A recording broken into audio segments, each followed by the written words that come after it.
여러분 안녕하십니까? 시사쇼 이것이 정치다의 윤정호입니다. 김성태 전 쌍방울 회장이 2019년 이재명 경기지사의 방북을 위해서 북한 측에 300만 달러를 전달했다고 검찰에서 진술했습니다. 자, 이 대표는 검찰이 신작 소설을 쓰고 있다, 강하게 부인하고 있는 상황입니다. 자, 이런 가운데 한동훈 법무부 장관이 검찰 소환을 두고 이 대선 패배의 대가라는 이재명 대표 발언을 강력 비판했습니다. 어떤 입장 밝혔는지 전문가들과 잠시 후에 짚어보도록 하겠습니다. 어서 오십시오. 네, 먼저 김성태 쌍방울 회장의 진술이 지금 일부 언론에서 보도가 됐습니다. 뭐라고 했냐면요, 대북 송금의 이유가 자신의 입장을 통해서 드러났는데 한번 보시죠. 이재명 대표는 전혀 모르시니까 연락한 적도 없고요. 친구들도요? 아니, 모릅니다.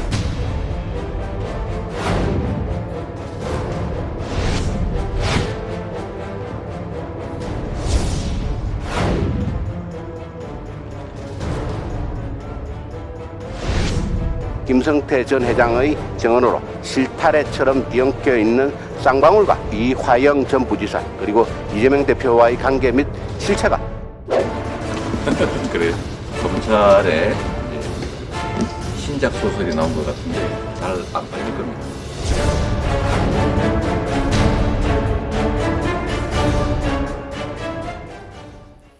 네, 김성태 전 회장 2019년 대북 사업 추진을 위해서 북한에 돈을 전달했다, 이런 혐의 받고 있죠.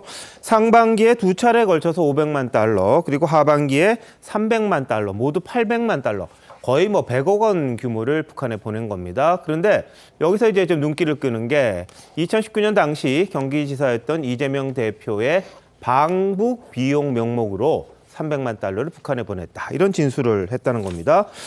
자, 송권 본부장님, 이게 어떤 의미를 갖습니까? 일단 민주당 출신 조응천 의원이 김성태 전 회장이 소환당했을 때 이런 말을 했어요. 지금 이 대북 송금 의혹이 제일 큰 문제가 될 거다. 네네. 그리고 상상하지 못한 얘기들이 나올 수 있다, 이렇게 얘기를 했거든요. 근데 실제로 그동안 스마트팜과 관련해서 500만 달러를 북한으로 송금했다는 건 지금 알려져 있는데 네네. 그것과 완전히 별개로 300만 달러를 송금을 했는데 그것이 이재명 대표 당시 경기도지사의 방북용이었다. 방북을 위해서 300만 달러를 줬다. 그런데 그것을 신작 소설이라고 하지만 소설 내용이 소설이 아니라는 것이 이 내용이 상당히 구체적입니다. 어떤 2019년 7월에 김성태 회장이 마닐라에 가서 그리고 거기서 북한의 아태평화교류협회 그러니까 우리나라의 아태평화교류협회 그 행사에 참석을 했는데 거기서 국가안전보위부, 지금은 이 국가보위성이죠. 이름까지 나와요. 리호남. 리호남을 만나서 이재명 대표가 다음 대선을 위해서 방북을 원하니까 좀 협조를 해달라. 이렇게 하니까는 리호남이 그러면 벤처도 동원해야 되고 헬기도 동원해야 되고 퍼레이드를 해야 되니 한 500만 달러가 필요하다, 우리에게 달라 하니까 김성태 회장이 이 현금으로 500만 달러를 만들기는 어렵다. 그래서 300만 달러로 하자 해서 송금을 했다는 거니까 상당히 지금 구체적인 진술이 나온 거죠. 자, 2018년 남북 화해 무드가 확산될 때였습니다. 이재명 당시 경기지사 측 방북에 공을 들였던 그런 시점이기도 했는데요. 당시 이화영 평화부지사의 말 한번 들어보시죠. 여러 차례 북측에서 초청 의사를 밝혔습니다. 이재명 도지사께서 육로로 평양을 방문하고 싶다고 그랬더니 이종혁 원장께서 그렇게 되려면 시간이 많이 걸리지 않겠느냐, 다른 경로로 좀 더 일찍 오는 게 좋지 않겠느냐, 이런. 네. 하지만 이게 코로나 등등 여러 이유로 인해서 방북 일정은 무산이 됐었는데 이재명 대표 측은 헛웃음이 나올 사실무근이다, 이렇게 반박을 했습니다. 자, 이승훈 변호사 어떻게 보십니까? 제가 봐도 좀 신작 소설 같습니다. 그 이유를 왜 그러냐면 일단 김성태 씨가 외화를 북한으로 중국으로 밀반출을 했다고 하는데 현금으로 밀반출을 했기 때문에 실제 북한에 전달됐는지 여부를 알 수가 없어요. 그래서 개인적인 목적으로 돈을 쓴 건지 아니면 북한으로 전달됐는지 이 부분부터 이제 확실히 확인이 돼야 되고요. 두 번째는 시기적으로 가능하냐의 문제예요. 2019년 1월에 이재명 대표가 이화영 부지사를 통해서 간접적으로 통화할 만큼 전혀 친분이 없는 사람이 이재명 대표를 위해서 30억을 쓴다는 게 일단 말이 안 되고요. 두 번째는 2019년 2월 달에 하노이 노딜 이후에 북한이 남한을 굉장히 비난하기 시작해요. 그리고 2019년 9월에 이재명 지사가 허위사실 공표죄 명목으로 네. 벌금 300만 원 당선 무효형을 선고받아요. 만약에 이게 확정되면 이재명 지사는 대통령에 나갈 수가 없어요. 네. 그런데 그 2달 이후에 당선 무효 판결을 받은 이후에 2달 있다가 이재명 대표 방북을 위해서 30억 이상을 쓴다라고 하는 것 자체가 굉장히 코미디 같은 소설이라고 보여지고요. 예. 검찰이 만약 이걸 진실로 스모킹건이라고 생각했다라고 한다면 네. 이걸 언론에 흘리지 않을 것으로 봐요. 이건 그저 그냥 김성태 씨의 말을 통해서 예. 이재명 대표의 망신주경으로 한번 기사를 흘린 게 아닌가 싶고요. 변호사비 대납 문제로 시작해서 네. 결국에는 뭐 방북 비용 이런 얘기가 나오는데 네. 자꾸 검찰이 본류에서 멀어지면 우리 국민들은 이재명 대표를 향한 정적 제거, 정치적 탄압이라는 그런 생각을 지울 수 없기 때문에 예. 검찰이 좀 절제되고 객관적인 수사를 했으면 하는 네. 바람입니다. 예, 뭐 검찰의 소설이다 이렇게 이야기를 했습니다만 한동훈 장관이 오늘 기자들과 만나서는 뭐라 그랬냐면요. 애매하게 말하지 말고 팩트로 대응을 해라 이렇게 반박을 했습니다. 함께 들어보시죠.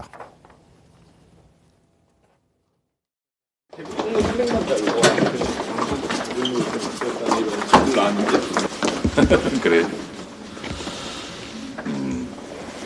아마 검찰에 이제 신작 소설이 나온 것 같은데 종전의 창작 실력으로 봐서 잘 안 팔릴 겁니다. 뭐 그런 애매한 말 할 게 아니라 다른 국민들과 똑같이 증거와 팩트로 대응해야 한다고 생각합니다. 형사 사법에서 결국 남는 것은 그것뿐입니다. 이재명 대표가 주중이 아니라 주말에만 좀 출석하겠다 이런 걸 좀 고집하시는데 보기 드문 일인데요. 보기 드문 일인 건 분명한데 검찰이 잘 알아서 수사 절차를 진행할 거라고 생각합니다. 자, 양측 반응 어떻게 보셨습니까? 그런데 말이죠. 그 신작 소설이라고 하는데 그럼 소설을 쓴 사람은 누구죠? 검찰이라는 겁니까? 아니면 김성태 씨라는 겁니까? 그러니까 이재명 대표가요. 뭔가 저렇게 반박을 하려면은 좀 명확하게 표현을 해야 되는데 그럼 뭐 검찰이 제시한 시나리오를 김성태 씨가 그대로 읊었다 그런 건데 김성태 씨가 있지도 않은 그리고요, 이게 만약에 사실이면은 김성태 씨도 저기 자기 범죄를 자백한 셈이고 같이 네. 처벌되는 건데 예. 김성태 씨가 자기 처벌받을 일을 왜 이렇게 스스로 저렇게 얘기를 했겠습니까? 그리고 한번 이거 따져보자고요. 얼마 전에 미국 국무부에서요. 쌍방울 그룹에 대한 수사를 예의주시하고 있다. 굉장히 네. 중요한 얘기를 했어요. 예. 쌍방울 그룹은요.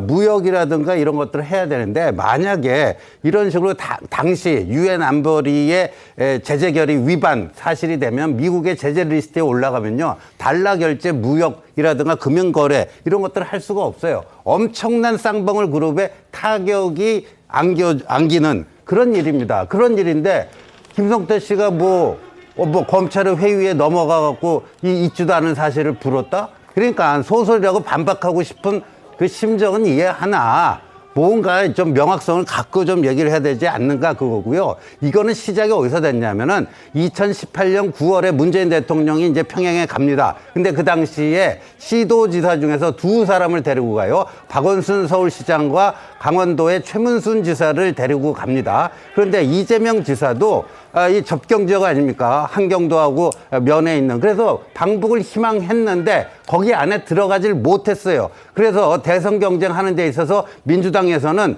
이 김대중, 노무현, 문재인 다 남북 정상회담을 했으니까 뭔가 그런 그 업적이 필요했던 겁니다. 그래서 이화영 그 평화부지사가 2018년 10월에 두 번이나 그 평양에 갔다 와서 11월에 이제 리종혁 북한 그 인사를 초청하고 뭐 하면서 이렇게 만들어져 가는 거예요. 그러니까 이재명 당시 경기지사의 정치적 동기로 봐도 이건 충분히 한 목적적인 그런 거가 되는 거고 김성태 씨가 자기도 처벌받는 거를 검찰이 회유했다고 저렇게 부읍니까? 세상에 그런 소설이 어디 있습니까?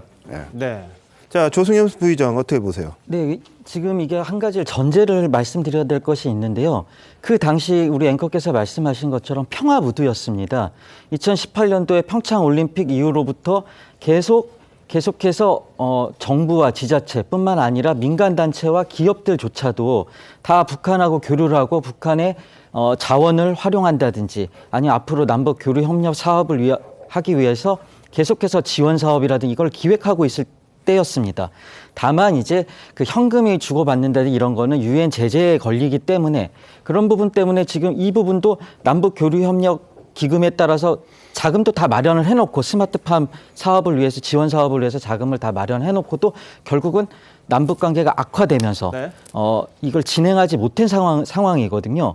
그런데 이걸 가지고 뭐 정치적 목적으로 하고 있다. 예. 이렇게 하고 또 아까 그 말씀을 하셨는데 이 검찰이 왜 민주당이 이거를 조작 수사라고 볼 수밖에 없냐 하면은 자기의 이해관계가 걸린 사람들입니다. 유동규 네네. 씨도 그렇고 김성태 씨도 그렇고 김성태 씨 지금 회사 임원들까지 다 기소를 했다 그러니까 네. 그 비서실장이나 이런 사람들이 한마디씩 하고 있지 않습니까? 예. 검찰을 수사에 협조할 때까지 계속 괴롭히고 그다음에 수사에 협조하면은 석방을 해준다든지 뭔가 페이버가 있지 않습니까? 형량을 깎아준다든지 이런 것 때문에 이런 조작 수사에 대한 의심을 하지 않을 수가 없는 것이고요. 그렇기 때문에 한동훈 장관이 지금 그 애매한 말로 하지 말라고 했는데 한동훈 장관이야말로 여론전으로 수사를 하지 말고 법정에서 증거를 가지고 네. 수사를 하라고 예. 말해주고 싶습니다. 알겠습니다. 뭐 한 장관이 장관이니까 뭐 직접 수사하는 건 아닐 거고요. 근데 지금 검찰이 만약에 뭐 조작이라든지 이런저런 것들을 한다면 상당히 문제가 될 것 같습니다. 근데 그게 아니고 실질적인 그런 사실이 있었다면 또 다른 한쪽이 또 곤란해지는 그런 지경이니까 법정에서 판단이 될 것 같은데요. 자, 김성태 전 회장이 전화를 받았다 그랬어요. 이재명 대표하고 전화를 했다 그랬습니다. 언제냐면 2019년 1월입니다. 자, 지금 보시는 것처럼요. 이 이화영 당시 경기평화부지사와 김성태 전 쌍방울 회장 그리고 안부수 아태엽 회장이 중국을 갑니다. 중국에서 북한의 송명철 북한조선아태위 부실장과 협약식을 했다고 합니다. 협약식 중국에서. 이 행사가 끝난 자리인지 아니면 이 송명철이라는 사람이 같이 있는 자리인지 모르겠으나 이화영 당시 부지사를 통해서 이재명 당시 지사와 전화통화를 했다고 합니다. 그래서 바꿔줬대요. 바꿔주면서 이재명 대표가 통화하면서 고맙다 이런 말을 했다고 김성태 전 회장이 검찰에 그러니까 진술을 했다는 거예요. 그러니까 김성태 전 회장이 이재명 당시 경기지사와 통화했고 이재명 지사는 고맙다는 말을 자신에게 했다고 검찰에 진술을 했다는 보도가 나온 겁니다. 자, 지난번에 기억나시죠? 이재명 대표가 KBS 인터뷰에서 이런 말을 했어요. 누군가 술자리에서 김성태 전 회장을 바꿔줬다는 얘기가 있는데 잘 기억이 나지 않는다. 이런 말을 했던 적이 있습니다. 그러니까 다시 말해서 이 상황을 알았던 것 같아요. 이재명 대표가. 예전에는 뭐 내의사 한 거밖에 없다 그러다가 전화만 한 것 같은데 누가 바꿔줘서 한 것 같다. 근데 기억이 나지 않는다. 이렇게 약간 변화된 입장을 보이는 듯한 그런 일이 있었거든요. 그게 아마 이때에 전화 주고받았던 걸 듣던지 알던지 했지 않았을까 싶습니다. 자, 최선미 변호사 어떻게 보세요? 일단 이 김성태 전 회장과 이재명 대표 같은 경우에는 서로 알지 못한다. 얼굴도 본 적이 없다. 이렇게 얘기를 했다가 김성태 전 회장의 진술이 바뀐 거죠. 그리고 나서 말씀하신 것처럼 이재명 대표도 같은 사실관계를 얘기를 했습니다. 그러니까 언젠가 술자리에서 이화영 전 평화부지사가 바꿔줘서 통화를 한 적이 있다. 그런데 이재명 대표는 그것에 대해서 정확히 기억이 나지 않는다라고 얘기를 했지만 의미 있는 지술들이 있어요. 먼저 김성태 전 회장 같은 경우에는 네. 그때 당시에 이재명 대표가 자신에게 고맙다라고 얘기를 했다라는 거예요. 그러면서 본인은 이 고맙다라고 얘기를 한 이유가 그 당시에 스마트팜 비용을 아까 말씀하신 것처럼 500억을 대납을 했는데 그 대납한 것에 50억이죠. 대납을 했는데 그것에 대해서 고맙다라고 한 취지라고 생각하고 있다라고 얘기를 했고요. 여기에 대해서 지금 이화영 전 부지사 같은 경우에도 이재명 대표가 300만 달러든 500만 달러든 다 알고 있다 이렇게 얘기를 했다라는 겁니다. 그러니까 이 얘기들을 종합해보면 일단 통화한 것은 맞고 통화했을 때 고맙다라고 했는데 그러면 이재명 대표가 고맙다라고 하는 것이 네. 기억이 나지 않은 사람에게 고맙다라고 하는 이유는 없지 않겠습니까? 예. 그렇다고 한다면 이재명 대표도 이 당시에 이화영 전 부지사가 증언하는 것처럼 300만 달러든 네. 500만 달러든 알고 있을 수도 있다라고 검찰은 보고 예. 있는 것이고 그렇기 때문에 결국은 둘 사이에 이러한 예를 들면 얼굴은 보지 못했다 하더라도 네. 대납 사실을 이재명 대표도 인지하고 있는 것이 예. 아닌가라고 검찰은 보고 있는 것으로 보입니다. 자, 그리고요. 김성태 전 회장이 모친상을 당한 적이 있었습니다. 2019년 5월인데요. 모친상에 경기도지사 비서실장 전모 씨가 조문을 왔다고 합니다. 이 전 쌍방울그룹 비서실장의 이야기인데요. 전모 씨가 경기도를 대표해서 당시에 온 것으로 알고 있다. 이런 진술을 또 했다고 합니다. 그러니까 이재명 지사와 쌍방울 전 회장, 김성태 전 회장 간의 관계에 있어서 전혀 두 사람은 모른다고 이야기를 했는데 모친상의 경기지사의 대표 비서실장이 조문을 왔다는 사실을 김성태 전 회장의 비서실장이 또 이야기를 한 겁니다. 자, 예전에 이 이재명 대표, 김성태 전 회장 서로 간에 모른다고 말한 적이 있었거든요. 한번 들어보시죠. 도대체 저는 김성태라는 분 얼굴도 본 일이 없거든요. 근데 그분이 왜 제 변호사비를 내며 받은 사람은 대체 누구냐 그럼? 그 사람 잡아가든지. 정말 황당무계해요. 이재명 대표는 전혀 모르십니까? 연락한 적도 없고요. 측근들도요? 아니요, 모릅니다. 지금 전혀 모른다고 말씀하신 건가요? 예. 네, 김성태 전 회장은 지금 진술하면서요. 이 대표 대선을 염두에 두고 대북 송금을 했다. 이런 취지로도 이야기를 했다고 합니다. 자, 이거 어떻게 봐야 될까? 두 사람 관계. 그러니까 두 사람이 서로 만난 적은 없을지 몰라요. 네네. 그런데 그 중간에 이화영 평화부지사라는 존재가 있습니다. 예. 그래서 이화영 평화부지사가 또 김성태 씨에게 이 북한으로 돈 보내는 것, 쌍방울에서 보내는 것, 우리 이재명 대표에게 다 보고를 했고 승인을 받았다. 이 이야기까지 했거든요. 그러니 두 사람은 굳이 만나지 않았어도 이화영 그 평화부지사에 의해서 네. 두 사람이 연결이 딱 돼 있는 것이죠. 네. 그리고 이재명 대표는 그 북한으로 북한에 주기로 한 돈을 예. 쌍방울에서 대신 줬고 그다음에 이 김성태 전 회장은 그것이 다 성사가 돼서 이재명 정권이 탄생을 하면은 뭐 강물 사업권을 따오겠다 이런 이야기까지 나왔으니까 양쪽의 존재를 다 알고 있는 거예요. 네. 이 흐름을 간단하게 하나 정리를 해드리면은 이게 이하영 평화부지사가 2018년 10월에 북한과 합의한 6개를 발표를 하는데 예. 그 중에 하나가 이 항해도 한개 농장 하나를 스마트팜으로 만들겠다. 예. 그러니까 지식 정보와 이게 결합을 해서 농업을 하는 네. 그 조항이 있습니다. 그 조항이 있는데 거기에 대해서 지원을 하기로 한 거예요. 그런데 이 지원을 하지 못하니까 북한에서 독촉을 하니 그때 김성태 회장이 대신 500만 달러를 북한에 보내겠다 해서 보낸 거고 그리고 북한에 보낸 사실을 대신 보낸 거죠. 네. 경기도가 해야 될 거. 보낸 사실을 지금 이재명 지사에게 보고를 했고 당시 지사에게 다 보고를 했고 한 겁니다. 그러니 그 상황에서 또 이게 왜 북한 방문과 연결되냐 하면은 이하영 평화부지사가 그때 스마트팜 사업 이야기를 할 때 이것과 관련해서 도지사가 방북을 계획하고 있다 이 말까지 했거든요.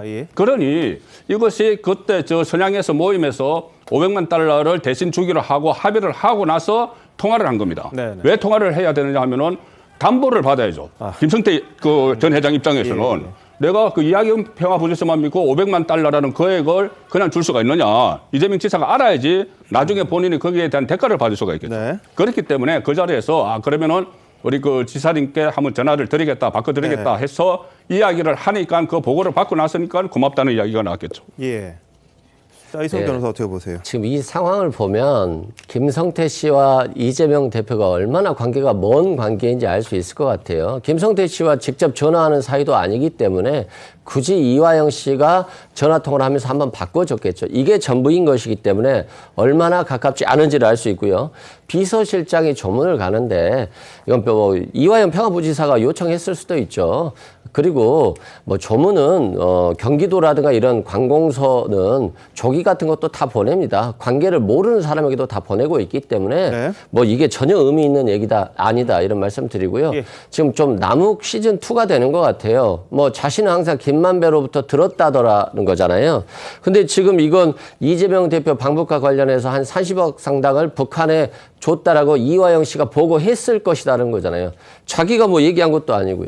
또 북한 스마트팜 사업 같은 경우 경기도가 스마트팜에 대신 돈을 달라고 요청을 해야죠. 근데 김성태 씨 진술은 북한에서 요청을 했다는 거예요. 북한에서 요청을 해서 자신이 돈을 줬다는 건데 그러면 그 대가로 북한은 뭘 주냐는 거죠. 이재명 대표를 위해서 주는 게 아니라 김성태 씨에게 북한 광물 수입 독점권을 주는 거예요. 그래서 김성태는 광물 수입 독점권을 받기 위해서 북한에 돈을 주는 것이지 스마트팜 사업과는 전혀 무관하다는 말씀드리고 네, 알겠습니다. 스마트팜 사업도 실제 유엔 제재를 면제 받기 위해서 경기도에서 노력을 했고 네. 실제 면제 조치가 됐지만 남북 관계가 악화돼서 실제 이 사업은 이루어지지 못했습니다. 네. 그렇기 때문에 김성태 진술과는 상당히 거리가 멀다 이렇게 말씀드립니다. 알겠습니다. 근데 대장동 관련 재판에서도요, 이재명 지사, 뭐 만약에 대통령이 되면 대북 사업을 어떻게 할 것인가 이런 부분에 대한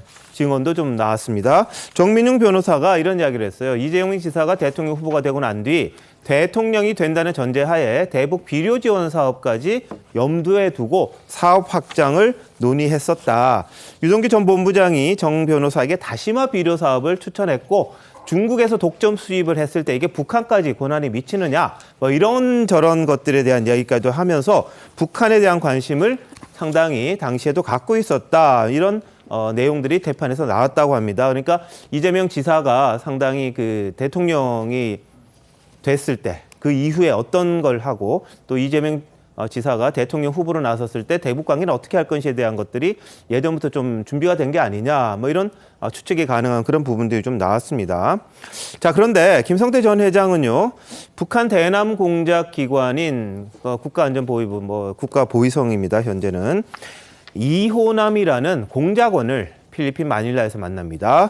이재명 당시 지사의 방북과 관련된 논의를 했다. 이렇게 검찰에 진술을 했는데요. 근데 이 북한 공작원 리호남이라는 사람, 영화 공작에도 등장하는 실존 인물이기도 합니다. 자, 영화에선 어떻게 그려졌는지 한번 보시죠. 또는 리명훈이라고 불리지. 북한의 영향력은 상상을 초월하지. 네, 조선민주주의인민공화국 대외경제위의 리 처장이라고 합니다. 선생을 좀 만나고 싶은데 말이오. 일단 북측에서 원하는 게 무엇인지 들어보고 천천히 제 페이스로 끌고 오겠습니다. 좋은 제안만 주신다면 박 선생께 독점적 활로를 열어드리는 쪽으로 검토해보겠소. 박 선생, 남조선 정발을 넘겨줄 수 있겠소? 북한에서 거의 몇 안 되는 그 경제 전문가면서 자본주의를 본격적으로 허가받고 공부한 몇 안 되는 사람 중에 한 사람이죠. 그때 나올 때는 그 하병총국 심의처장으로 나왔고, 외국에서 어떤 북한에 투자를 할 때 거쳐가는 관문. 예, 거기가 저 심의처장이에요. 외국 자본 어떤 투자 유치와 관리의 총책 이렇게 생각하면 되는 거예요. 네. 저기 영화 중에 이제 나오는 리명훈이라는 사람이 바로 리호남입니다. 국가정보원에 해당하는 국가안전보위부에 근무하면서 1998년입니다. 공화국 영웅 칭호까지 받았다는 인물입니다. 그러다 보니까 상당히 유력한 인사를 만나서 이 대표의 당시 지사의 방북을 논의했다 이런 주장을 하는 건데요. 어떻게 보세요, 이거는? 그리고 저 리호남이요. 2007년 10월에 이제 노무현 대통령이 임기 말에 평양에 가서 김정일과 그때 정상회동을 하는데요. 그 한 해 전에 안희정 전 충남지사가 중국 베이징에서 요 남북 정상회담 관련된 논의를 할 때 만난 사람이 또 저 리호남입니다. 리호남이고요. 그래서 이게 이렇게 됩니다. 저 2019년 7월 필리핀 마닐라에서 이제 만나서 쌍방울 김성태가 리호남한테 이재명 지사 방북하려는데 대선 프로젝트인데 좀 도와달라 하니까 500만 불 요구했고 200만 불 깎아서 300만 불로 뭐 낙찰을 받다는데 그 2달 전에 무슨 일이 있냐면요. 이재명 대표가 조선 아시아 태평양위원회 김영철 위원장, 우리 천안함 폭진과 연평도 포격의 그 주범입니다. 그 당시에 이제 정찰총국장을 하고요. 그 김영철에게 공문을 보냅니다. 자신을 비롯한 경기도 그 경제시찰단 북한으로 좀 가고 싶으니 우리가 그 북한으로 가기 위해서는요. 북한으로부터 받은 초청장이 있어야지 남북교류협력법에 의거해서 통일부에 신청을 해갖고 허가를 득하고 이렇게 가게 되는 거거든요. 그러니까 그 초청장이 있어야 돼요. 그 초청장을 좀 내달라. 이 이재명 지사가 당시 그 김영철에게 그런 공문을 보내고 그로부터 2달 후에 필리핀 마닐라에서 만나서 김성태가 저렇게 얘기를 하는데 그러니까 앞뒤가 딱딱 다 맞아 떨어지는 거예요. 그러니까 민주당 측에서 이제 뭐 별로 그 구체적인 반박이 불가능하기 때문에 그냥 신작 소설이라고 하는 게 아닌가 저로서는 그렇게 보여집니다. 예. 그런데 2018년에는 그 북측의 리종혁 조선아태평화위원회 부위원장이 경기도가 주최한 행사에 직접 참석한 적도 있었습니다. 한번 보실까요? 우리 이재명 경기도지사이십니다. 어서 오십시오. 먼 길 오시느라고 고생하셨습니다. 여기 송경철 주시네. 많이 들었습니다.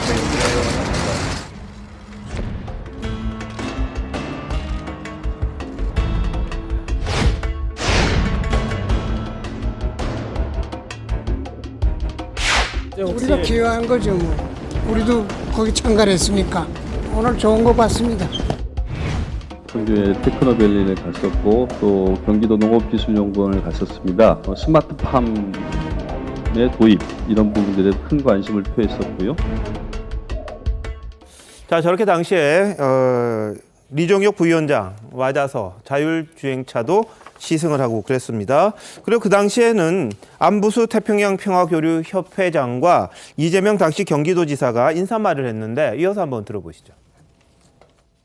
리종혁 부위원장님을 비롯한 북측 대표단 여러분에게 각별한 감사의 말씀을 드립니다. 이 대회를 위해 많은 도움을 주신 이재명 경기도지사님과 관계자 여러분들에게 감사를 드립니다.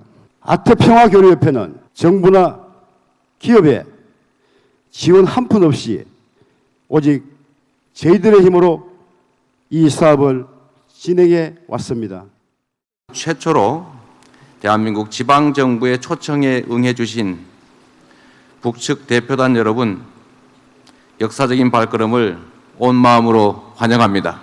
남과 북, 나아가 아시아 태평양이 함께 손을 맞잡고 열어가는 평화와 번영을 우리 경기도가 든든히 뒷받침하겠다고 약속드립니다.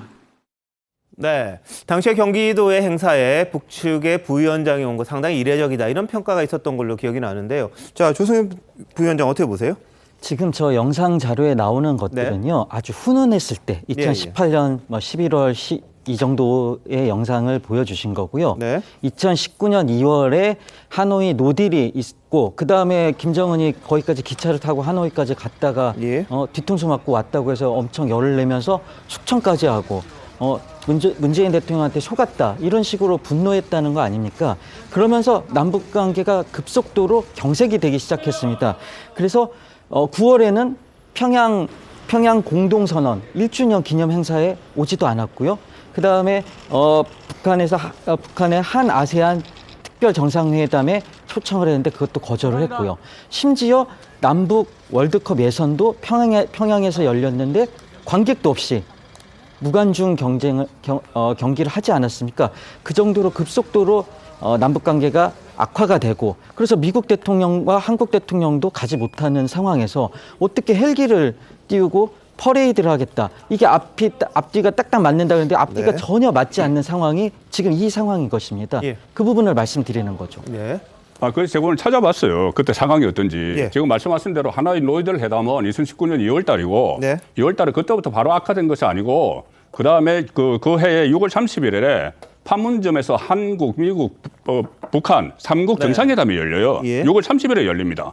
그리고 바로 그 다음 달 며칠 있다가 7월 달에 이 김성태 씨가 그 마닐라에 거기 참석을 해서 이 리호남에게 그런 제안을 하는 것이죠. 우리 그 이재명 그 지사 반복을 하려고 한다. 그러니까는 그때 아주 그 훈기가 돌 때입니다. 그 판문점에서 삼국 정상회담을 한 바로 며칠 후기 때문에. 근데 그건데 오늘 계속 그 민주당에서 나오는 이야기도 그렇고 지금도 그런 이야기가 나오는데 남북 관계가 안 좋을 때인데 무슨 그런 이야기를 했겠느냐 하는데 그 하노이 노딜 회담 이후에 바로 안 좋아진 것이 아니고 그런 그 삼국 정상회담도 있었고 나중에 안 좋아진 것은 그 2020년에 개성의 남북 연락사무소 폭파하고 그 시점부터 안 좋아진 것이지 이때는 남북 관계 좋았을 때예요. 알겠습니다.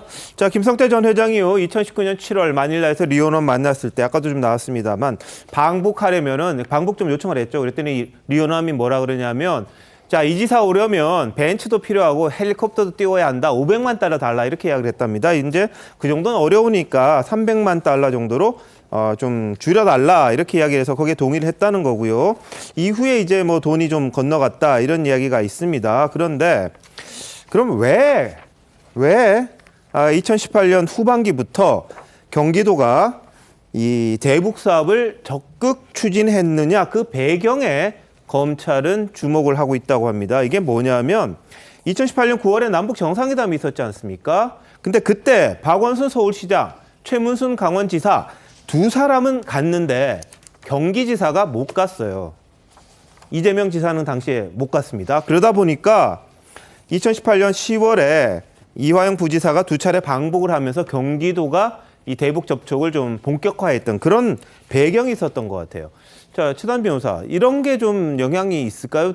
그 박원순 시장도 이제 지금은 고인이 됐습니다만 뭐 유력한 대권 주자였다 보니까 서로 간의 경쟁 뭐 이런 것들이 좀 영향이 있었을까요? 네, 지금 이제 현재 김성태 전 회장의 진술과 이재명 대표의 진술이 상반되고 있습니다. 그럼 어느 사람의 진술이 더욱더 신빙성이 있느냐, 이제 이 문제가 아까 한동훈 장관이 지적한 팩트와 관련된 문제라고 볼 수가 있는데, 김성태 전 회장 같은 경우는 지금 흘러간 돈들이 방북을 목적으로 위한 돈이 있다라고 얘기를 하고 있어요. 그럼 방북을 목적으로 하는 이유가 뭘까? 말씀하신 것처럼 그 당시에는 남북 정상회담을 하면서 굉장히 북한과 남한이 사이가 좋고 평화 기류가 흐를 때입니다. 근데 그때 남북 정상회담에서 박원순 전 시장과 그리고 지금 그 최문순 경기지사 같은 강원지사 같은 경우에 같이 따라갔는데 예. 박원순 시장 같은 경우에 못 갔어요. 그러니까 도지사 같은 경우에 못 갔어요. 그러니까 본인은 예를 들면 차기에 어떠한 그러한 대권 주자라든지 차기의 정치적인 목적을 이루라고 한다면 그러면 본인도 이런 지금 그 당시에 있는 평화 모드에 같이 부응을 해줘야 되는데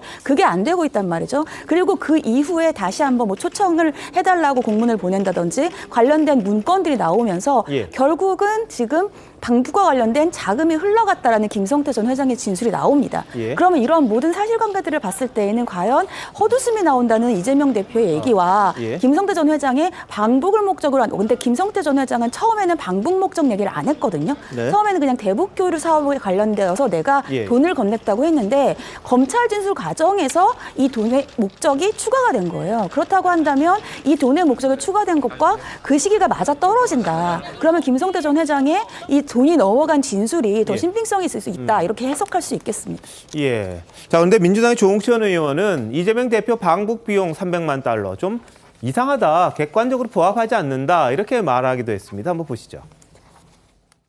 방북하려면 퍼레이드를 해야 되는데 거기에는 헬리콥터 띄워야 되고 벤츠도 필요하다. 그래서 한 500만 원 달러를 달라 했는데 그거 힘들다, 300만 달러 줄게 해서 300만 달러가 갔다는 건데, 경기도지사가 가는데 퍼레이드를 한다? 일단 그림이 좀 저는 상상이 안 되고, 과연 그거 하는데 이렇게 500만 달러 요구할 정도의 비용이 들어갈까? 우리 돈으로 한 60억 원 좀 넘는 돈인데 김성태가 바보가 아닌데 그래서 300만 달러를 줬다. 한 30몇 억을 줬다. 조금 저는 와닿지가 않습니다. 예, 조홍천 의원은 좀 현실적으로 이상하다 이렇게 이야기를 했어요. 어떻게 보세요? 조홍천 의원이 아무래도 검사 출신이잖아요. 그러니까 사건을 보면 알 수 있을 거라고 생각을 해요. 일단 검찰이 이걸 정말 중요한 팩트라고 봤다면 이걸 언론에 흘렸겠습니까? 전혀 저는 이건 그냥 이재명 대표 흠집내기용이라고 생각되고요. 실제 김성태 씨 같은 경우는 대북 사업에 관심이 많았고 계열사들이 많이 있었기 때문에 주가가 오르는 것, 대북 관련주로서 주가가 오르는 것에 대해서도 굉장히 관심이 많았을 것 같아요. 근데 북한의 7대 광물을 독점적으로 수입한다라고 했을 때 히토리도 포함된 걸로 알고 있습니다만 그것 때문에 아마 그런 주가가 많이 올랐던 것으로 알고 있거든요. 그래서 자신의 사업을 위해서 돈을 줬으면 좋지. 그때 당시 2019년 9월에 이재명 대표가 벌금 300만 원 당선 무효형이 나온 상태에서 무슨 이재명 대표를 대통령 만들겠다고 사업가가 30억 이상을 썼겠습니까? 상식적으로 말이 안 되는 거고요. 조홍천 의원이 아무래도 검찰에서 오래 근무를 했었기 때문에 더 정확히 파악할 것으로 보여집니다. 그리고 결과적으로는 김성태 씨가 이재명 대표에게 뭐 얘기를 했다거나 보고를 했다거나 이재명 대표와 이재명 대표 방법을 위해서 이재명 대표와 얘기를 했다거나 아무것도 없잖아요. 너무 좀 소설 같은 얘기로 보여지고요. 검찰도 저는 다 알고 있을 것으로 보여집니다. 근데 조홍천 의원이 이제 검사 출신인 건 맞고 수사에 대해서는 아는데 북한에 대해서는 잘 모르는 것 같아요. 이게 무슨 얘기인 거 아니? 저기 리호남이 500만 불을 얘기하면서 뭐 벤츠도 뽑아야 되고 헬기도 띄워야 되고 그건 그냥 하는 얘기입니다. 그거대로 하겠다는 얘기가 아니에요. 예. 그게 뭐냐 하면요. 제가 이제 그 과거에 삼성경제연구소에서 북한 그 팀에 있다가 평양에 간 적이 있습니다. 근데 그때 북한 쪽 담당자들이 그때 저희 삼성에서 간 사람들에게 뭐라고 얘기를 하냐면요. 현대그룹도 총수가 왔다 가고 대우그룹도 총수가 왔다 가는데 왜 삼성그룹은 총수가 안 오느냐. 그 얘기를 굉장히 강조합니다. 근데 우리가 그걸 다 어떻게 분석을 했냐면요. 입장료, 고액의 입장료를 받기 위해서 왜 삼성그룹만 안 오느냐. 그거다. 그러니까 지금 리호남이 그 500만 달러 얘기하는 거는요. 입장료를 내라는 거지 실제 뭐 벤츠 사고 뭐 하겠다는 게 아닙니다. 저 북한을 잘 모르니까 저런 식으로들 분석을 하는 거고 제가 봐서는 그 김성태가요. 프랑스의 명품인 그 에르메스 말 안장까지 이게 한 1억 원 상당 정도 된다는데 북한에 주는데 이거 말 안장 누구용이죠? 김정은한테 갔을 가능성이 크고 그러면 이 300만 달러뿐만 아니라 또 이제 KH그룹의 배상윤인가요? 롤렉스 시계를 또 10개를 갖고 가서 북한 쪽에 풀고 뭐 이런 것도 결국은 이재명 당시 경기지사의 방북과 관련된지 여부도 이제 검찰이 추가 수사를 통해서 밝혀내야 될 점이라고 생각합니다. 알겠습니다. 자, 오늘부터요, 또 대장동 일당으로부터 뇌물 받은 정진상 실장에 대한 1심 재판 시작이 됐는데요. 자, 이재명 대표에 대한 추가 소환도 지금 예정이 돼 있습니다. 언제 나갈지는 뭐 미정입니다만 한동훈 법무부 장관이 오늘 이재명 대표가 한 말에 대해서 또 강하게 비판을 했는데 뭐라 그랬냐. 검찰 소환이 대선 패배의 대가다 이런 주장을 이재명 대표가 했지 않습니까? 여기에 대해서 그럼 대선에서 이겼으면 권력을 동원해 사건을 못하게 뭉갰을 거냐 이렇게 반박을 합니다. 한번 보시죠. 이재명 대표가 검찰 수사는 조작이다. 유동규 씨의 진술만 의존하고 있어서 이런 말을 하고 있는데 최근에는 이게 다 뭐 대선에서 졌기 때문이다. 그렇게도 말씀하시는 것 같은데 이 대표 말씀대로라면 만약 자기가 대선에서 이겼으면 권력을 동원해서 사건을 못하게 뭉갰을 거다 이런 말처럼 들리거든요. 표를 더 받는다고 있는 죄가 없어지면 그건 민주주의가 아니라고 생각합니다. 잘 아시다시피 이 사건은 민주당 정권 당시에 민주당 경선 과정에서 주로 불거진 의혹에 대한 수사잖아요. 그리고 민주당과는 관계없는 이 대표 개인의 성남시장 시절에 있어서 지역 토착 비리 수사이고요. 그 점을 제가 다시 말씀드리겠습니다. 예, 자 대선 승패에 따라서 검찰 수사가 달라지는 게 말이 되냐 이런 취지입니다. 어떻게 보셨어요? 맞습니다. 그러니까 한 장관 같은 경우에는 지금 이재명 대표는 정치적인 얘기를 하고 있다 이렇게 보는 것이고 여기에 대해서 아까 팩트로 얘기해라 이렇게 얘기를 했지 않습니까? 근데 대선에서 이겼으면 권력을 동원해서 사건을 못하게 뭉갰을 것이냐 이 얘기는 대선에서 졌기 때문에 우리가 수사를 하는 게 아니라 지금 있는 증거들 진술이라든지 나오고 있는 증거들로 인해서 지금 유죄로 향해 가고 있는 것인데 대선에서 졌다고 그런 것이 아닌데 대선에서 이겼다면 그러면 지금 있는 유죄 증거들을 덮었을 것이냐 이렇게 지적을 하는 것이고요. 여기에다가 더한 지적은 뭐냐면 이 모든 이 수사의 시작은 전 정권에서 시작을 했다는 것이죠. 그러니까 전 정권 시작했을 때 이것이 어떻게 정치적인 수사가 되겠느냐. 그것은 문제가 되지 않는다라고 사실관계를 짚고 있는 겁니다. 네. 아마 그 국민의힘에서 이게 전 정권 민주당 정부에서 시작된 거라고 매뉴얼을 돌리는 것 같습니다. 다 그 얘기를 레퍼토리로 계속 하고 계신데요. 언제 수사가 시작됐냐 그 얘기를 하는 게 아니라 지금 이 순간에 어떤 방식으로 수사를 하느냐 이거에 대한 지적을 하는 겁니다. 아까 말씀드린 것처럼 증인들을 회유 협박 한 걸로 강력하게 의심이 되는데 그런 식으로 해서 원하는 질문이 나올 때까지 원하는 답변이 나올 때까지 계속 압박을 하고 별건 수사에 먼지털이 수사를 해가지고 그건 결국에 증언과 증거를 조작하는 거라고 보여지거든요. 그런 식의 수사를 해가지고 가혹한 수사를 하고 있다. 그런데 이 수사를 과연 윤석열 대통령이 전혀 관여 안 하고 있을까요? 저는 윤석열 대통령께서 하명해가지고 하는 거라고 하명 수사라고 생각이 되거든요. 그런 걸 말씀드리는 겁니다. 대통령실과 집권 여당과 검찰, 경찰이 총력을 다해가지고 문재인, 이재명 참수 작전을 벌이고 있는 건데 야당 괴멸 작전을 벌이고 있는데 그 부분에 대해서 이게 과연 과잉 비례 원칙이라든지 과잉 수사 원칙 이런 거에 맞는가 이런 거에 대한 의문을 제기하는 것이죠.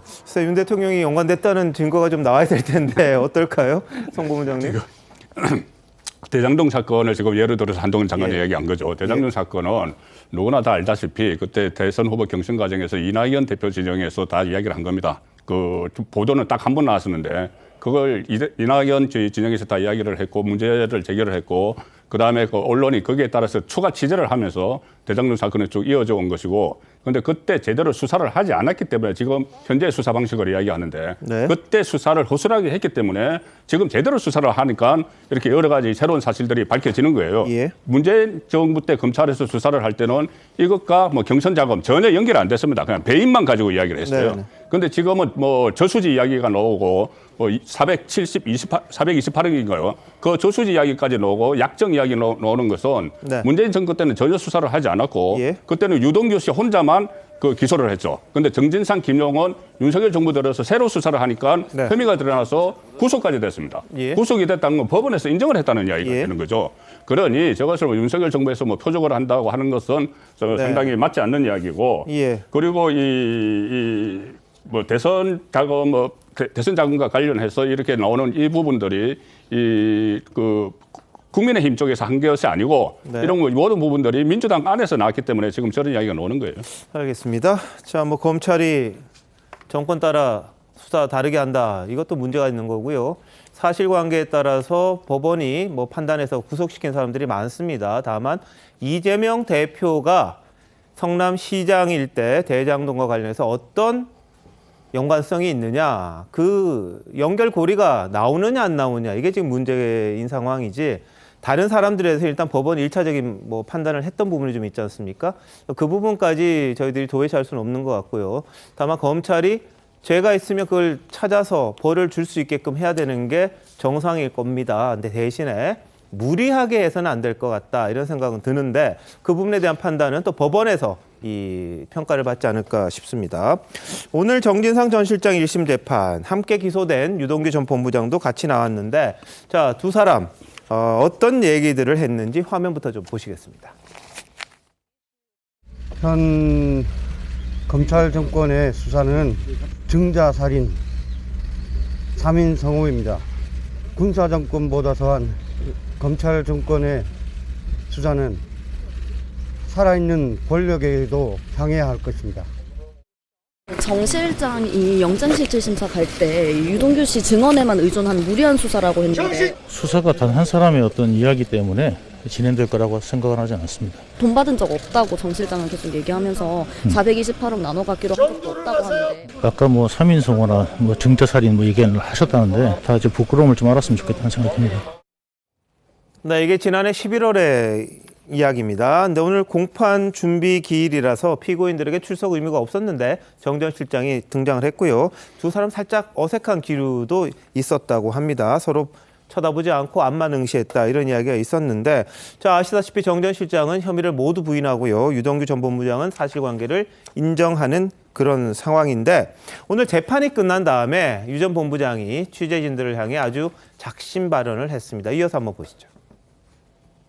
공여가 녹취록의 전문을 보면 보통 그 700억에 대한 그 금액에 대해서는 모두 본인의 것으로 다 나오는데 어떻게든 그거를 넘겨받기 위해서 노력하셨던 그런 정황만 나오거든요. 제가 이 부분을 민간들한테 이재명 이름을 팔면서 한다는 건 사실상 그 당시에는 불문율이랄까요? 금기했던 사안이었기 때문에 그렇게 됐고 그 다음에 일반적으로 다 알고 있었고 같이 고민했던 내용들입니다. 개인적으로 할 수 있는 내용들이 아닙니다. 어떻게 일사천리로 다 진행될 수 있었겠습니까? 그 방대한 일들이. 모른다 했다 그러면 왜 의혹이나 이런 제기가 없었을까요?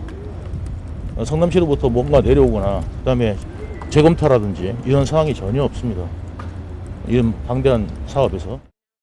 네, 자신이 최종적인 돈의 이 흐름을 받는 사람이라면 어떻게 이재명 당시 시장이 하나도 여기에 대해서 문제 제기를 안 했을까? 일사천리로 갔을까? 과연 그럼 그건 누구 때문이었겠느냐? 그러면서 이 대표 이름은 당시에 금기였다. 이렇게 주장을 하고요. 사업이 뭐 아주 빠르게 진행된 배우가 바로 이 대표다. 이렇게 지목을 한 건데, 자, 이승 변호사 어떻게 보세요? 네. 뭐 일이 일사천리로 진행이 됐는지 내부적으로 어떤 문제가 있었는지는 뭐 지켜봐야 되겠죠. 다만 유동규 본부장은 자신의 428억을 받은 게 아니라 이 대표 측이라고 주장하고 있습니다만, 그러면 이 대표 측이 누군지도 정확히 좀 발언을 했으면 좋겠습니다.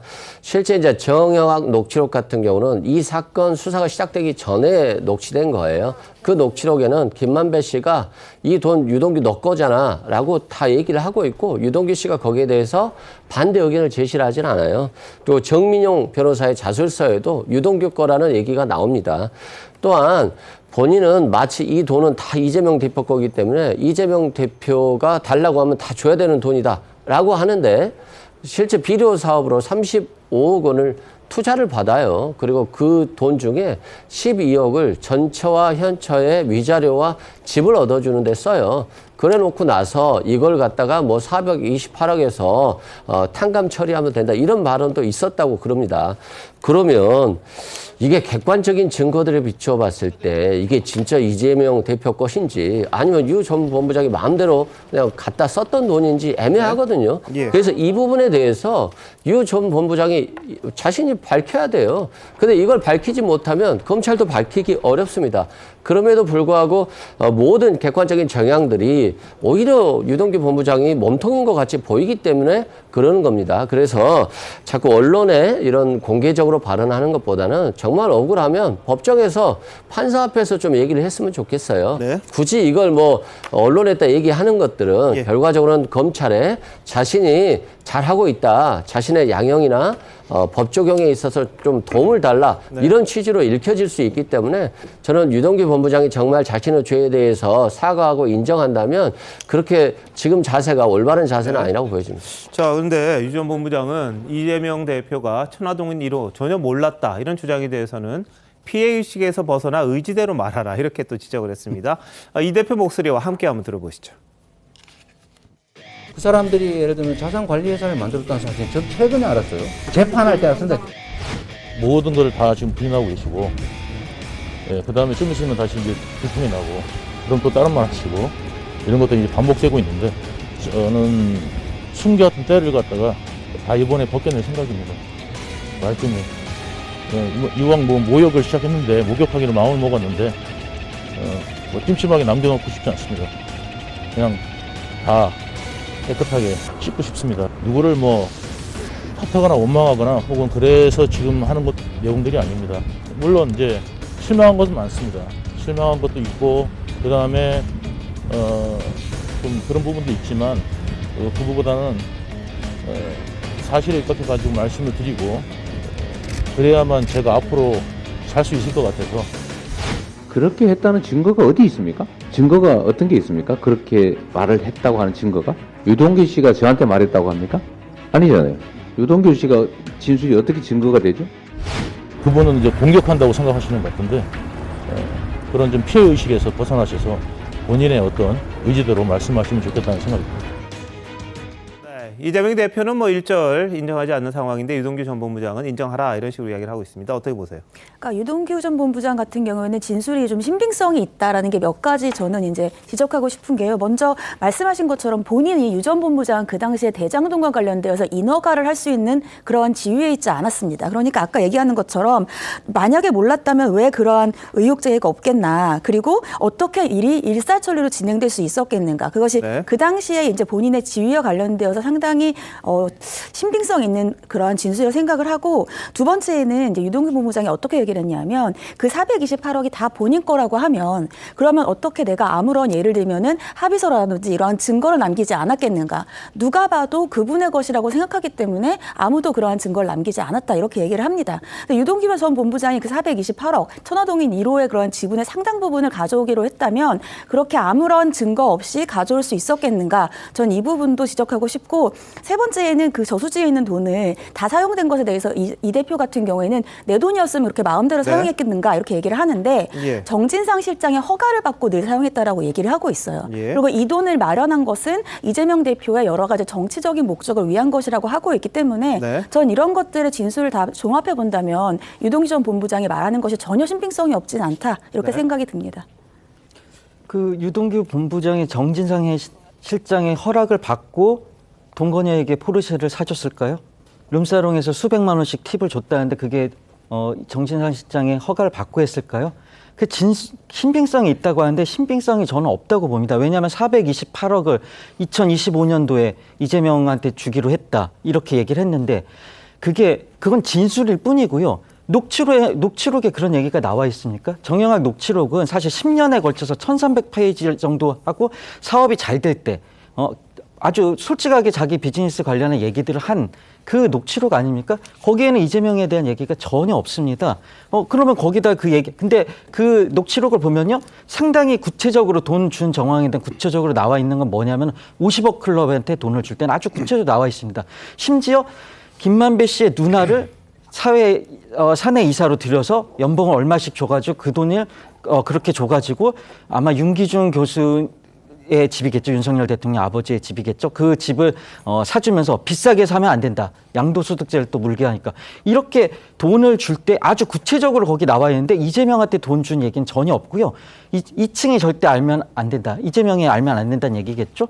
이재명이 알면 큰일 난다. 공산당 같은 XX. 이러면서 욕을 합니다. 그런 녹취록을 왜 믿질 않고 저 상황에 따라 이해관계에 따라서 번복되는 진술 번복하는 저 유동규의 진술이 왜 신빙성이 있다고 하는지 저는 이해할 수가 없습니다. 이재명 대표가 지난번에 그 대장동 관련해서 검찰에 출석을 하면서 진술서를 썼죠. 33쪽. 그 안에 유동규가 몸통이라는 식으로 이야기를 하고 나서 지금 그 이후에 일제 민주당에서 그 700억에서 비용 뺀 428억은 유동규 거다 이렇게 이야기를 해요. 자, 그러면 유동규 거라고 하면은 그때 유동규는 그 성남도시개발공사의 나중에 사장 직무대행도 했고 또 그 본부장을 했고 나중에 경기도에서도 요직을 맡겼습니다. 이재명 지사가.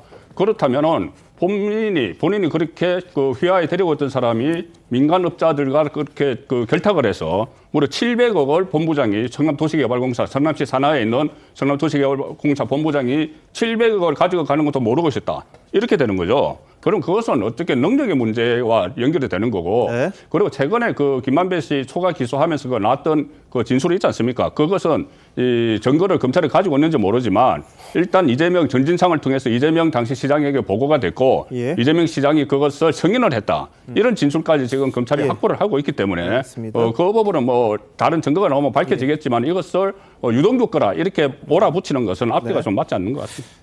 뭐 김용 전 부원장에 대해서도요. 유 전 본부장으로부터 뭐 돈을 받아갔다 이런 증언도 일부 나왔습니다. 오늘 유동규 전 본부장은 7천만 원 정도로 기억난다. 뭐 이런 이야기도 했고요.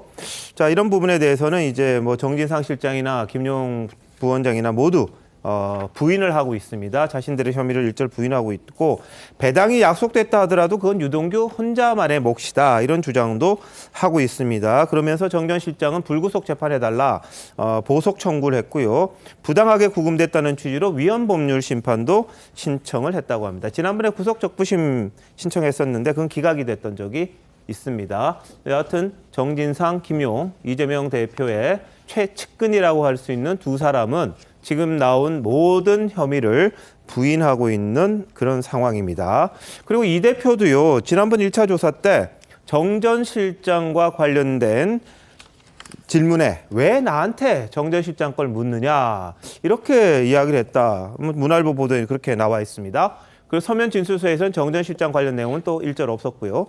최던 변호사 이건 어떻게 봐야 됩니까? 일단 현재 나와 있는 것들 중에서 이제 정 전 실장과 김용 부원장 같은 경우가 부인을 하고 있고 다른 사람들은 인정을 하고 있습니다. 근데 이 두 사람이 부인을 하고 있는 사람들이 연결고리가 이 대표입니다. 그래서 이 두 사람이 부인을 계속하고 있으면 이 대표로까지 가는 게 굉장히 어려워요. 그런데 지금 말씀하신 것처럼 33쪽의 진술서를 냈는데 그 진술서에 정진상과 김용의 언급이 전혀 없습니다. 그러니까 검찰 입장에서는 33쪽의 진술서만으로는 수사를 마칠 수가 없는 거예요. 네. 정진상과 김용에 대한 수사를 하지 않으면 검찰이 얘기한 것처럼 직무유기가 될 수밖에 없는 것이죠. 그리고 제대로 된 재판을 갈 수가 없는 겁니다. 예. 설사 이 대표가 거기에 대한 답변을 하지 않는다고 하더라도 질문은 해야 되는 거예요. 그렇기 때문에 2차 소환을 한 것이고, 보면 다 진술이 엇갈린다고 하는데 각각의 진술에 이익이 있습니다. 만약에 유동규라든지 그런 정영학이라든지 이런 사람들이 인정을 하는 것이 과연 그들에게는 유리할까요? 저는 그렇게 보지 않거든요. 근데 그럼 정진상이랑 김용은 왜 부인을 할까요? 이 대표에게 가는 길을 막고 있는 겁니다. 그렇기 네. 때문에 저는 예.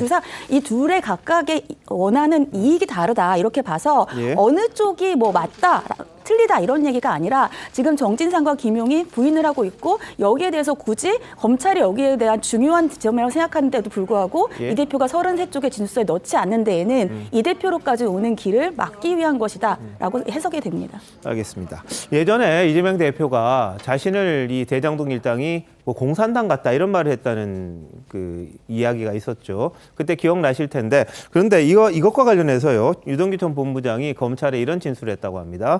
화천대유의 이성문 대표가 이 대표 측 변호사 사무실에서 증언을 연습했다 이런 진술을 했다는 거예요. 기자들 만나서 다시 한번 확인도 해줬는데, 당시 이성문 대표는 재판 때 뭐라 그랬냐면, 이런 말씀 드리기 좀 뭐하지만 성남시가 공산당이냐 이런 말까지 했다. 그러면서 이 대표에게 좀 유리하게 증언을 했었던 적이 있습니다. 자, 이 대표가 자신의 혐의 부인하면서 공산당 이야기한 거 한번 들어보시죠. 이 김만배 등 이분들이 저를 온갖 욕을 했습니다. 본인이 직접 육성으로 한 말도 있습니다. 공산당 같은 XX 등등 이렇게 저를 원망하고 욕했습니다. 이랬던 사람들이 저를 위해서 돈을 줬다, 대선 자금을 줬다, 이게 말이 되는 얘기겠습니까? 자, 이 유동규 전 본부장의 진술에 대해서는 이미 신빙성을 잃었다, 일방적인 주장이다, 이게 이 대표 측의 입장이긴 한데요. 자, 이승훈 변호사, 이런 부분들은 어떻게 해석을 해야 될까요?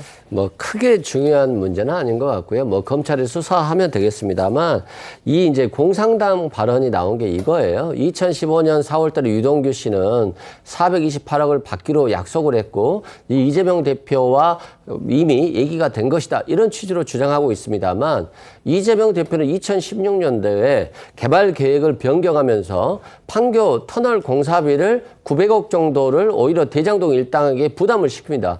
그리고 지하 주차장 비용 200억까지 해서 한 1,100억 상당을 부담시키거든요. 그러면 김만배 일당은 428억을 뇌물을 적용했는데 왜 이재명 대표가 1,100억을 환수해가지? 라고 하지 않겠어요? 그러니까 당연히 공산당이라고 비난했을 것이고, 여기에서 보면 이재명 대표는 428억을 받기로 약속을 안 했다는 걸 알 수 있어요. 약속을 한 사람이 어떻게 1,100억을 뺏어갈 수가 있겠어요? 그런 측면에서 이 부분도 검찰이 입증해야 될 굉장히 중요한 어려운 부분일 것이고, 네. 유동규 씨의 진술 이렇게 이재명 대표에게 유리한 진술을 했었을 것이다, 이 정도 가지고는 별 의미는 없는 것 같습니다. 알겠습니다. 자, 이재명 대표 주말에 나오겠다 또 이렇게 이야기를 했습니다. 주중에는 일이 많다 이런 말을 했고요.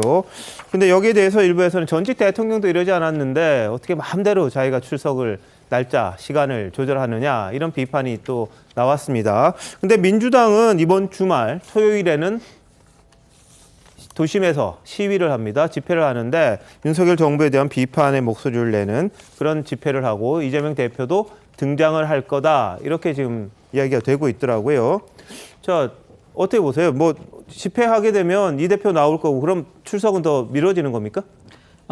그 전에 하나 말씀드릴 게, 예? 이게 이재명 대표가 이 날짜를 업무 때문에 날짜 조정한 거 황제 출석이라고 하면은, 네? 지금 김건희 여사 같은 경우는 수사 한번 받고 조사 한번 받질 않고 있습니다. 그럼 김건희 여사는 신입니까? 그거는 말이 안 되는 비판이라고 생각이 들고요. 그 다음에 지금 대외 장외 집회를 하는 거는 민주당이 대통령실과 법무부 장관, 집권 여당, 검찰이 총력을 다해가지고 네. 피의사실 유포, 허위사실 유포하면서 여론전을 하고 있는데, 그런 여론전에 대응해서 속수무책으로 당할 수가 없기 때문에 이거를 국민들께 알리고자 하는 그런 집회라고 생각이 되고요. 네, 그렇기 때문에 그 집회를 하는 거라고 생각이 들고 지금 이거를 뭐 방탄이다 자꾸 비판하시는 것도 마찬가지입니다. 지금 김건희 여사의 주가 조작 사건에 대해서 아주 강력한 의심을 갖고 있는 사람들이 많이 있는데 지금 대통령실, 검찰, 법무부 장관, 집권여당이 나와서 호의하고 방탄하고 있지 않습니까? 그러면 내로남방 아닙니까? 내가 하면 로맨스고 민주당이 하면 방탄이라 이런 비판도 있을 수가 없는 비판을 저는 생각합니다.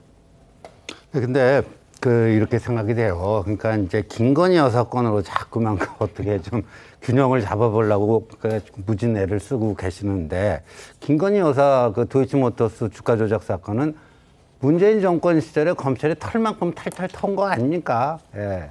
그런데도 제대로 기소조차 못한 거를 왜 지금에 와서 안 하느냐, 이렇게 얘기하는 것도 이제 어폐가 있고요.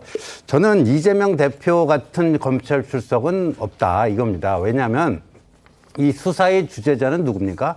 검사입니다.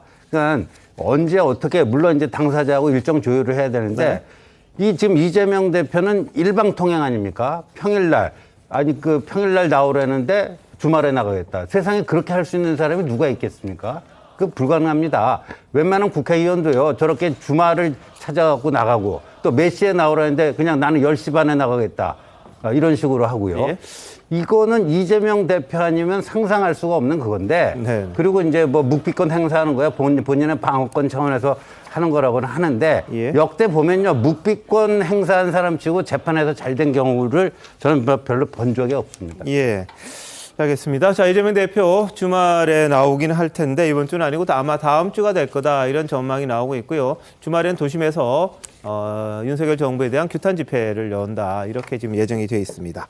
자, 재판에서 또 검찰 조사에서 어떤 답변서로 가름할지는 모르겠습니다만, 검찰이 어떤 조사를 할지는 지난번에 썼던 이 진술서와 이 진술 조서, 그걸 바탕으로 지금 다른 피고들을 불러서 여러 가지 지금 알아보고 있고 질문지를 준비하고 있다, 이런 이야기도 나오고 있습니다. 다음 이슈입니다. 대통령실이 김건희 여사의 주가 조작 의혹을 추가로 제기한 민주당 김의겸 의원 명예훼손 혐의로 고발했습니다. 김 의원은 이를 환영한다, 이렇게 이야기를 했습니다. 경찰이 고발 하루 만에 수사에 착수했다, 이런 보도도 나왔는데요. 자, 송 후보부장님, 이 환영한다 입장도 있고, 대통령실에서는 명예훼손 조항 적용하려면 먼저 사실관계부터 따져야 되잖아요. 그럼 자신 있다, 이런 건가요? 어떻습니까? 대통령실에서는 다 자체 조사를 했기 때문에 자신 있으니까는 고소를 한 것이고, 김의겸 대변인 입장에서는 본인도 신문 기사를 보고 이야기를 한 거예요. 신문 기사를 보고 이야기한 거기 때문에 본인이 이 사실관계를 따져보지 않은 겁니다. 그런데 어쨌든 이 정치적인 용어로 자신 있다고 이야기를 하는 것이고, 이것이 어느 언론에서 한 줄이 보도가 됐는데, 한 기사가 보도가 됐는데, 도이치모터스 관련 재판에서 이 다른 재판에서 여러 가지를 하다가 또 다른 우리 기술이라는데 여기도 작전 세력이 들어갔다. 이것을 검찰이 프레젠테이션을 하면서 그 화면에 한 줄 딱 떴어요. 김건희 여사 이름이 한 줄 딱 떴습니다. 그것을 가지고 김건희 여사가 우리 기술 여기도 이 주가 조작에 가담을 했다, 이렇게 가담을 한 의혹이 있다. 이것을 지금 김의겸 대변인이 그걸 가지고 문제 제기를 했기 때문에 그리고 이것이 오래된 이야기입니다. 2010년 8월 그리고 2011년 초인데 이 부분을 그러니까 김건희 여사 쪽에서는 다 확인을 했겠죠. 확인을 해서 이 고소를 했기 때문에 아마 이 공방은 진실을 알고 있는 쪽과 진실을 알지 못하고 언론 보도를 보고 이야기한 쪽의 싸움이기 때문에 승부는 뻔하겠죠. 자, 그런데 오늘 이 김의겸 의원은 주가 조작에 가담했다, 이렇게 말한 게 아니라, 단정적으로 말한 게 아니라 그런 혐의가 있다, 이런 표현을 썼을 뿐이다, 이렇게 말을 합니다. 보시죠. 우리 기술을 주가 조작이라고 말하지는 않았어요, 보도에서는. 김 여사가 주가 조작에 가담했다라고 단정적으로 말을 한 게 아니고요. 제가 그런 혐의가 있다, 그게 법정에서 드러났다, 이렇게 표현을 했습니다. 이 혐의란 용어가 국어사전을 보면 어떤 잘못을 저질렀을 가능성이 있다. 그러니 그 가능성을 근거로 수사의 단서가 될 수 있다. 국어사전에 나와 있는 혐의에 대해서 대통령실이 독점적으로 그 정의를 내리는 거다, 이렇게 생각을 합니다. 김 의원의 입장 어떻게 들으셨습니까? 일단 이 김 의원 같은 경우에는 이제 국어사전을 얘기하면서 혐의가 네. 있다라는 것은 가능성이다 이렇게 예. 얘기를 했는데 김 의원이 얘기한 것 합쳐보면은요 그런 혐의가 있다 그게 법정에서 드러났다 이렇게 얘기를 했다라는 거예요. 이 두 가지의 문장을 합쳐보면 마치 법정에서 그 혐의를 인정한 것 같이 보이는데 그 당시의 재판에 보면은요 이 우리개발과 같은 내용이 나온 것은 맞습니다. 근데 그 법정에서 검사건 판사건 우리개발이 주가 조작과 관련되어 있다고 얘기하지 않았어요. 유사한 그런 주가 뭐 관련되어 있는 사람들이 들어갔다는 가능성이 있다라고 했지 주가 조작이라고 얘기도 안 했고 그리고 공소장에도 우리개발은 기술은 들어있지 않습니다. 네. 그런 것을 다 알면서도 마치 법정에서 혐의가 인정된 것처럼 얘기한 것 자체가 명예훼손에 해당할 수 있다 이렇게 보입니다. 자, 이 변호사는 생각이 다르세요? 저는 좀 대통령실이 상대방도 좀 존중했으면 좋겠어요. 뭐 이재명 대표에 대해서 뭐 얘기만 나오면 무슨 혐의 뭐 변호사비 대납 받았다 뭐 마치 기정사실화 시켜가지고 다 얘기해놓고 나중에 안 나오면 그냥 없어지는 듯이 하는데 김의겸 의원이 뭐 혐의가 드러났다는 말조차도 못한다고 한다면 앞으로 국회의원들이 무슨 의혹을 제기하겠어요. 이건 완전히 야당에 대한 입막음일 수 있고 이렇게 무서워서 어떻게 기자들이 기사 쓰겠습니까? 그런 측면에서 저는 굉장히 대통령실이 이런 고발 조치를 하는 것들은 부당하다 이런 말씀을 드리고요. 불체포 특권이 있고 국회의원들에게 면책 특권이 있는 것들은 어떤 혐의라든가 의혹에 대해서 가감없이 발언을 통해서 정권을 견제하라는 겁니다. 그런데 이 정도 수준 가지고 고발하면 앞으로 좀 더한 건 그냥 구속될 수 있어요. 그러니까 지금도 저는 국회의원들 굉장히 부담을 가지고 있다고 생각해요. 대통령실에 대해서. 저는 대통령실이 조금 더 국회의원들이 자유로운 의정 활동을 할 수 있도록 좀 여유를 좀 줬으면 좋겠습니다. 자, 오늘 말이죠. 이 한동훈 장관이 김의겸 의원에 대해서 아주 상당히 강한 말을 했어요. 왜냐하면 도이치모터스 사건 수사를 담당한 검사들이 좌천당했다 이런 말을 김의겸 의원이 주장을 했는데 법무부가 허위 사실이라고 반박하기도 했습니다만 관련해서 한동훈 법무부 장관도 언급한 게 있습니다. 들어보시죠. 김의겸 의원이 뭐 한동훈 장관이 도이치모터스 사건 그런 검사들을 좌천시켰다 이런 주장을 했는데 통상적인 정기 인사 기간에 따라서 근속연수가 된 검사들에 대해 인사하는 건 당연한 거고요. 그리고 그 인사 과정에서 본인의 희망이 다 반영돼서 모두 영전했다고 저는 보고를 받았습니다.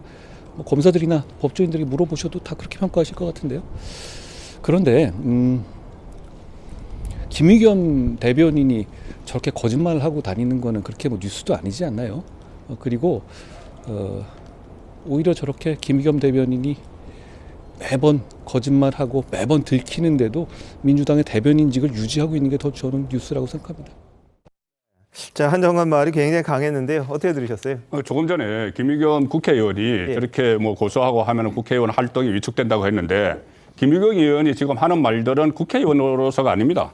그 제1야당의 대변인으로서 하는 거예요. 그리고 이것도 그렇지만 그 전에 청담동 술자리 의혹 사건이 지금은 다 가짜로 판명이 났는데 그것을 그 국회에서 튼 것도 그렇고 당의 공식 회의 석상에서 대변인이니까 공식 회의에 들어간 거죠. 공식 회의 석상에서 이런 게 있다 해서 서로 수기를 하고 나중에 완전히 가짜로 판명이 난 것을 그래서 그것 가지고 뭐 국기문란이니 이런 이야기까지 당 지도부에서 나왔습니다. 그리고 이런 문제도 지금 국회의원으로서 이야기하는 것이 아니고 도이치모터스와 외에도 또 주가 조작 이야기 있다. 조금 전에 계속 이야기했다시피 이재명 리스크만 나오면은 그 김건희 특검 이렇게 맞불을 놓고 있거든요. 그런데 지금 이 상황에서 다시 또 추가 의혹을 제기를 했습니다. 딱 그 기사만 보고 기사와도 다른 내용으로 지금 의혹을 제기를 했어요. 그런데 그것을 당 차원에서 했다고 이렇게 봐야 됩니다. 대변인이 그런 이야기를 했으면. 그렇기 때문에 저기에 대해서는 뭐 엄정하게 대응하는 게 저는 맞다고 봅니다. 알겠습니다. 또 한편 한 장관은요. 민주당이 이미 무죄가 확정된 채널A 사건과 관련한 특검법 발의 이 부분에 대해서도 자신의 의견을 개진했는데 한번 보시죠.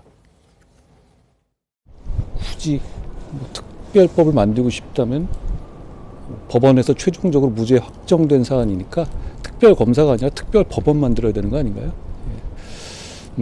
저는 이거를 민주당 의원님들조차 그렇게 진지하게 생각할 것 같지는 않습니다.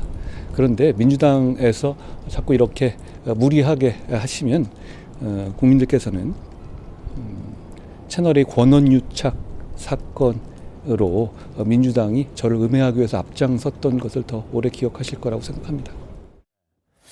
자, 이 부분은 어떻게 보세요? 이 채널A 사건은 본인이 관련된 사건입니다. 그래서 본인이 결국에는 본인도 방탄을 했지 않습니까? 그 헌법상 기본권인 방어권을 사용해서 전화번호 비밀번호를 풀지 않아가지고 결국에는 수사가 흐지부지 돼버렸는데 자기와 관련된 사건을 저렇게 얘기하는 게 좀 부적절하다고 보여지고요. 민주당에서 이 얘기를 하는 것은 그 부분에 대해서 문제점을 제기하는 거라고 생각이 되고요. 네, 한동훈 장관이 저렇게 얘기를 하고 아까도 얘기했는데 김의겸 의원에 대해서 아주 비판적으로 세게 얘기를 했는데 과연 민주당에 대해서 이렇게 도발을 하고 말꼬리를 잡아갖고 시비를 걸고 이런 거에 대해서 과연 이게 정상적으로 국정 운영을 협치를 해서 할 생각이 있는 건지 그 부분에 대해서 의문을 갖지 않을 수가 없습니다. 이렇게 법무부 장관이 나서가지고 야당에 도발하고 시비를 거는 거는 처음 보기 때문에 그런 생각이 들지 않을 수가 없는 거죠. 알겠습니다. 뭐 추미애 장관도 상당히 좀 도발적으로 했던 적도 있는데 한동훈 장관은 기자들의 질문에 일일이 답을 하면서 굉장히 자신의 그 생각들을 많이 드러내고 있는 것은 사실입니다. 다만 이 한동훈 장관에 대해서는 휴대전화 비밀번호와는 무관하게 실무진에서 여러 차례 이 무혐의 처분해야 된다고 건의를 했는데도 그걸 막았던 적이 있어서 그 관계를 어떻게 봐야 될지는 좀 따져봐야 될 부분이 있고요. 또 이동재 전 기자의 휴대전화를 통해서 한동훈 장관과 어떤 연락을 주고받았는지 이런 부분에 대한 것도 좀 평가가 됐기 때문에 뭐 완전히 흐지부지 됐다 보기는 좀 어렵지 않겠나 뭐 이런 이야기도 좀 나오는 것 같습니다. 자, 한편 윤석열 대통령 부부 지난해 11월 캄보디아에서 인연을 맺은 뒤 한국에서 심장 수술을 받은 14살 소년 로타군을 만났습니다. 오늘 대통령실의 브리핑 한번 들어보시겠습니다. 대통령은 오늘 오후 대통령실에서 심장 수술을 무사히 마치고 귀국을 준비하는 로타군을 만나서 회복을 축하했습니다. 로타군은 어릴 때부터 심장 질환을 앓아서 축구를 해본 적이 없다고 합니다. 이 말을 들은 윤 대통령이 마침 대통령실이 보유하고 있던 축구공을 즉석에서 선물을 했습니다. 네. 자, 로타군을 둘러싸고는 여러 가지 논란도 있었습니다. 장경태 의원이 뭐 빈곤 포르노다 이런 이야기를 해서 논란이 됐었고 조명을 쳐서 사진을 찍는 연출을 했다 이런 말도 있었는데 그걸 다 떠나서 이 건강한 모습 한 달 만에 좀 봤는데요. 굉장히 뭐 좋은 분위기인 것 같아요. 최 변호사 어떻게 보셨어요? 네, 일단 약속을 지켰다 이렇게 볼 수 있겠죠. 처음 만나서 굉장히 아픈 모습을 보고 한국에서 건강하게 만났으면 좋겠다라고 얘기를 했고 결국 초청을 해서 수술을 받고 여사가 한 번 찾아갔었습니다. 네. 그때도 이제 나의 은인이다 이렇게 얘기를 했었는데 대통령께서도 상당히 기뻐했다 이렇게 얘기를 했고요. 결국은 더 건강해진 뒤에 대통령실에 이제 초대를 해가지고 같이 식사를 하는 모습인데 약속을 지키고 하나의 그 어린이에게 새 생명을 선사했다. 새로운 건강 선사했다는 부분에 대해서는 뭐 여야 할 것 없이 비판할 여지가 없을 것 같습니다. 네. 자, 김 여사는 오늘 디자인계 신년 인사회에도 참석을 했습니다. 덕담을 했는데 뭐 보폭을 굉장히 넓히고 있다 이런 해석들입니다. 한번 보시죠. 안녕하세요. 김건희입니다. 제가 최근에 해외 순방을 다니다 보니까 해외 정상들께서 압도적으로 저에게 하는 질문이 한국 디자인 또는 한국 문화 또는 한국 패션에 대해서 지속적으로 저한테 여쭤보시고 관심을 가지고 계십니다. 우리 디자이너분들께서 세계 중심에 있는 그런 기대 속에서 항상 계시다는 거를 잊지 않으셨으면 좋겠습니다. 제가 이 자리에 이렇게 오늘 같이 참석할 수 있게 돼서 개인적으로는 굉장히 감격스럽고 영광스럽게 생각합니다. 저를 초대해 주셔서 감사드립니다. 네, 요즘 뭐 국민의힘 여성 의원들도 만나고 단독 행보 많이 하고 있는데, 자, 송 부장님 어떻게 봐야 될까요? 그러니까 김건희 여사가 활동 보폭을 넓혀갈수록 민주당이 계속 공격을 하는 거에 공격 포인트를 거기다 맞추는데 대통령실이 고발한 1호, 2호, 장경태, 김의겸 전부 다 김건희 여사를 공격을 했다고 고발을 당했거든요. 네. 그래서 공격 포인트를 민주당은 좀 바꿔야 되지 않나 싶습니다. 알겠습니다. 자, 오늘 국민의힘이 컷오프를 어떻게 할 건지 만장일치로 결정을 했습니다. 대표 4명, 최고위원 8명 이런 식으로 했는데요. 이런 가운데 유승민 전 의원은 출마를 포기했습니다. 자, 신지호 의원님, 네. 유승민 전 의원 포기가 어떤 영향이 좀 있을까요? 어떨까요? 뭐 큰 판세에 큰 영향은 없을 거라고 보여지고요. 유승민 전 의원은 뭐 출마를 뭐 아무 의미가 없다. 그렇게 표현을 했던데 아마 출마해도 당선 가능성이 전혀 없다는 걸 본인도 깨달은 것 같습니다. 아, 그런가요? 네. 근데 뭐 너무 의미 없다고 할 수는 없는 거 아닌가요? 어떻게 보십니까? 그 부분은. 그 유승민 의원이 그러면서 이제 때를 기다리면서 새로운 모색을 하겠다 이런 건데 저는 오늘 보니까 거의 뭐 탈당 수준 탈당 선언 같은 그런 느낌이 들 정도로 과연 이제 국민의힘 내에서 뭔가를 도모할 수 있는 그 여지가 앞으로 기회가 주어지겠는가 하는 점이 좀 그런 생각이 듭니다. 알겠습니다. 뭐 유승민 전 의원이 출마했을 경우에 여러 가지 변수를 뭐 따져보는 분들도 있었는데요. 지금은 상당히 양강구도라는 말들이 나오고 있는데 어떤 변수가 있을지 좀 지켜봐야겠습니다. 잠시만요. 대한민국 이슈의 중심 시사쇼 이것이 정치다 여기까지입니다. 내일 다시 찾아뵙겠습니다. 고맙습니다.